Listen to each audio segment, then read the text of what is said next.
everybody, welcome back to Making Stuff with Mrs. Baroody. I'm Mrs. Baroody, and this week we're going to be talking about masks. If you're one of my current students, when you're done watching this video of the directions, I want you to go back to the Google Classroom and click on the video that's there. It was made by some high schoolers. I found it on YouTube. It's about 6 minutes long, and it breaks down different kinds of regions and the masks that they would have. So they have Native American masks. They have some masks from Japan, from Ecuador, from Africa, all over. And they'll say the name of the place it's from, and it plays some cool music and shows you some examples. What I want you to do is find one of those examples, and I want you to make a mask inspired by it. I'm going to tell you right now, 0 superhero masks. I don't want to see any kind of mask for a superhero, okay? I want to see a mask based on a region or a culture that you see in that video. If you're not one of my students and you want to see the video, I'll add it into the description. It's cool. It's about 6 minutes long. If you watch it with your parents, they pick some pretty creative music choices to go with the regions.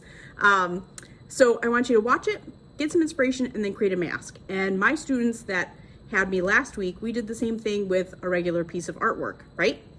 So we looked at an artist, Jen Stark, and we're inspired by her colors or her shapes or the materials that she used.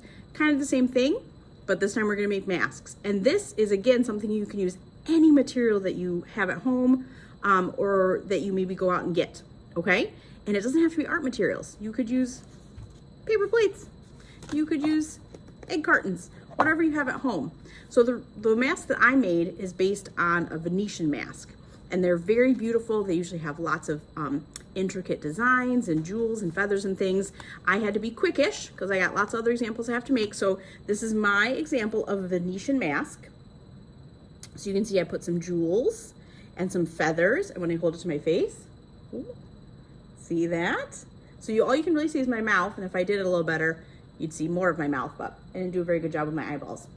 And for this, I put a stick on it and one on the back so it wouldn't be all flippity floppity around, so I could hold it up to my face. Cool, right? Now these are the materials that I had. I had jewels out because we're making some crowns in school. I had some feathers in my cupboard that I haven't used, and I figured why not? They are everywhere now in my classroom. There are feathers just everywhere. But that's my mask. I don't expect you to make a mask like me. I had foam, I had hot glue. I'm an art teacher. I got all those things. You might not. The one tip I would say, no matter what you do, is to measure. Figure out where your face is. You know, I have kind of a small face, so I shouldn't have made my mask quite so big in the middle. I also made a stencil to start with, right? So then I could trace this and not waste my supplies. One thing I want you to be careful of is if you're making eye holes, should you hold it up to your face and poke the hole? No, that's not safe. Don't do that. I was very careful. And again, I'm older than you. I've done this a lot. I'm very careful with how I cut out these holes.